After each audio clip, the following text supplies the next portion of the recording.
बहुत बहुत स्वागत है आपका अपने इस यूट्यूब चैनल साकिब क्लास में। दोस्तों आज की इस वीडियो में हम मैथिली शरण गुप्त का साहित्यिक परिचय देखेंगे जो कि आपके हिंदी क्लास 12 के लिए बहुत ज़्यादा इम्पोर्टेंट है। और अब आपका पेपर होने वाला है जो 22 फरवरी का, उसमें जरूर पूछा जाएगा, तो इसको आप जरूर तैयार कर लीजिएगा। इस वीडियो को देखने के बाद मैथिली शरण गुप्त के लिए कोई और वीडियो आपको देखने की जरूरत नहीं पड़ेगी। सबसे पहले आप लिखेंगे प्रश्नोत्तर संख्या 5 खा, उसके बाद नीचे डालेंगे पॉइंट में, जिस पॉइंट में दिया होगा उसी पॉइंट को आप डालेंगे मैथिली शरण गुप्त, फिर हेडिंग डालेंगे साहित्यिक परिचय। दोस्तों आप यहाँ पर जीवन परिचय की हेडिंग भूल कर भी मत डाला, नहीं तो आपका गलत हो जाएगा। क्यों गलत हो जाएगा, अभी मैं आपको क्वेश्चन पेपर में दिखा देता हूँ कि क्या पूछा जाता है। ध्यान दीजिए, यहाँ पर दिया गया है प्रश्नोत्तर 5 खा में दिया गया है निम्नलिखित में से किसी एक कवि का साहित्यिक परिचय देते हुए उनकी प्रमुख कृतियों पर प्रकाश डालिए। तो यहाँ पर देखिए, यहाँ पर आपसे जीवन परिचय नहीं पूछ रहा है, यहाँ पर आपसे साहित्यिक परिचय पूछ रहा है। तो अगर आप यहाँ पर जीवन परिचय की हेडिंग डालोगे तब तो आपका गलत हो जाएगा। तो आपको सिंपली यहाँ पर साहित्यिक परिचय की हेडिंग डाल देनी है। फिर लिखना किस तरीके से, इस चीज़ को समझिए। लिखना है आपको, राष्ट्रकवि मैथिली शरण गुप्त का जन्म झांसी जिले के चिरगांव नामक स्थान में 1886 ईस्वी को हुआ था। ठीक है, इनका कब जन्म हुआ था? राष्ट्रकवि मैथिली शरण गुप्त का जन्म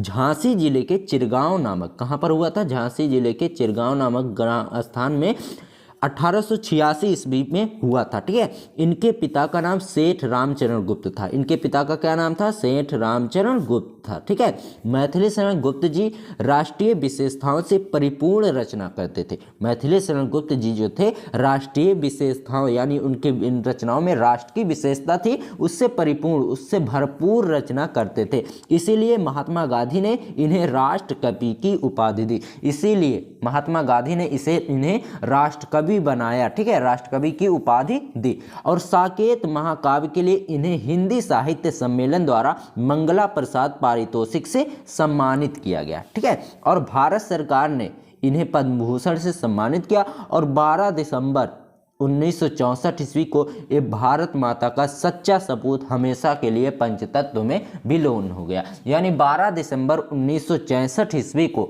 मैथिली शरण गुप्त जी का निधन हो गया। ठीक है, अब इनकी कृतियों को देख लेते हैं। सिंपली इस तरीके से हेडिंग डाल देनी कृतियां, उसके बाद लिखना है मैथिली शरण गुप्त जी ने 40 मौलिक काव्य ग्रंथों की रचना की है। इनके प्रमुख रचनाएं निम्नलिखित हैं, जैसे भारत भारती, साकेत, काबा और करबला, पंचवटी, यशोधरा आदि उल्लेखनीय है। ठीक है, इनकी रचनाओं में कौन कौन सी इनकी प्रमुख रचना है? भारत भारती, साकेत, काबा और करबला, पंचवटी, यशोधरा आदि। ठीक है, अब देखिए इनकी भाषा शैली देख लेते हैं। मैथिली शरण गुप्त जी की भाषा सरल, सुबोध एवं परिष्कृत खड़ी बोली है। ठीक है, इतना क्लियर है। उसके बाद देखिए लास्ट में एक हेडिंग डालना बहुत जरूरी है, हिंदी साहित्य में स्थान। ये हेडिंग बहुत ज्यादा इंपॉर्टेंट है, इसको जरूर लिखना। ठीक है, हिंदी साहित्य में स्थान आपको क्या लिखना है इसमें? देखिए हिंदी साहित्य में स्थान में लिखना होता कि मैथिली शरण गुप्त जी ने हिंदी साहित्य में क्या चीजें की और इनका स्थान हिंदी साहित्य में क्या है। ठीक है, लिखना है इसमें मैथिली शरण गुप्त जी हिंदी साहित्य में महान कवि,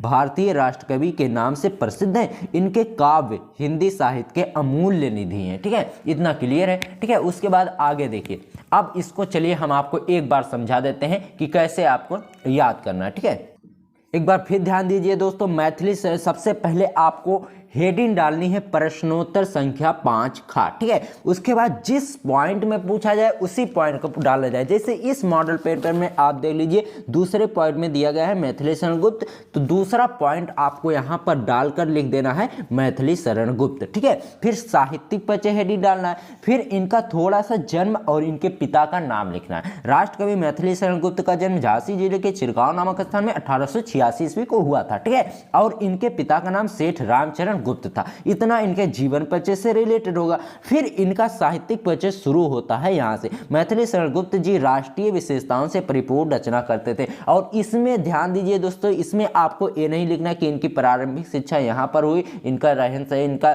जीवन के बारे में कुछ नहीं लिखना है। इनके साहित्यिक जीवन के बारे में लिखना है कि इन्होंने अपनी रचनाओं में क्या क्या चीज़ें की और क्या क्या इन्हें पुरस्कार वगैरह मिले, ये सारी चीज़ें लिखनी होती है साहित्यिक परिचय में। बात समझ रहे हैं? तो चलिए आज की इस वीडियो में बस इतना ही, आपको यही बताना था कि साहित्यिक परिचय कैसे लिखा जाता है। और मैथिली शरण गुप्त जी का साहित्यिक परिचय बहुत ज़्यादा इंपॉर्टेंट है, इसको जरूर तैयार करके जाना। दोस्तों कमेंट करिए कि और कौन से साहित्यिक परिचय आपको चाहिए, जल्दी से हम उसकी भी वीडियो बना देंगे। चलिए आज के इस वीडियो में बस इतना ही, मिलते हैं आपसे किसी और वीडियो में, तब तक के लिए गुड बाय, जय हिंद, जय भारत।